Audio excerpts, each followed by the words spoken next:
Ready. আপনারা ready তো? চলে আসুন। আজকে কিন্তু ওলকপি কীভাবে অতি সাধারণভাবে সাধারণ মশলা দিয়ে বানাবো।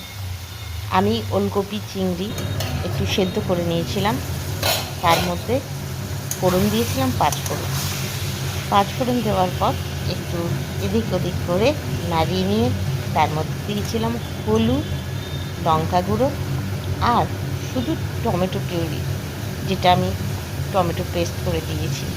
এছাড়া এই রান্নায় আর কিছু ইউজ করব না। সবার শেষে ধনেপাতা দিয়েছি। আপনারা চাইলে একটু মাখা করতে পারেন, তাহলে আপনারা রুটি দিয়ে খেতে পারবেন। আর যদি ভাতের সাথে খান, ঝোল রাখবেন।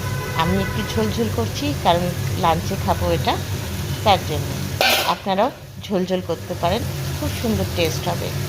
আমার রান্নার ভিডিও যদি আপনাদের ভালো লাগে, প্লিজ সাবস্ক্রাইব করবেন আর কমেন্ট। রেডি। আপনারা রেডি তো? চলে আসুন।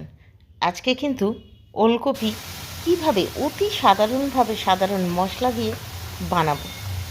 আমি ওলকপি চিংড়ি একটু সেদ্ধ করে নিয়েছিলাম, তার মধ্যে ফোড়ন দিয়েছিলাম পাঁচফোড়ন দেওয়ার পর একটু এদিক ওদিক করে নাড়িয়ে নিয়ে তার মধ্যে দিয়েছিলাম হলুদ, লঙ্কা গুঁড়ো আর শুধু টমেটো পিউরি, যেটা আমি টমেটো পেস্ট করে দিয়েছি।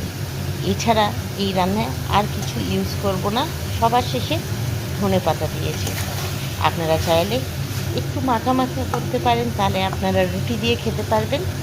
আর যদি ভাতের সাথে খান, ঝোল রাখবেন। আমি একটু ঝোল করছি, কারণ লাঞ্চে খাবো এটা, তার জন্য। আপনারাও ঝোল করতে পারেন, খুব সুন্দর টেস্ট হবে। আমার রান্নার ভিডিও যদি আপনাদের ভালো লাগে, প্লিজ সাবস্ক্রাইব করবেন আর কমেন্ট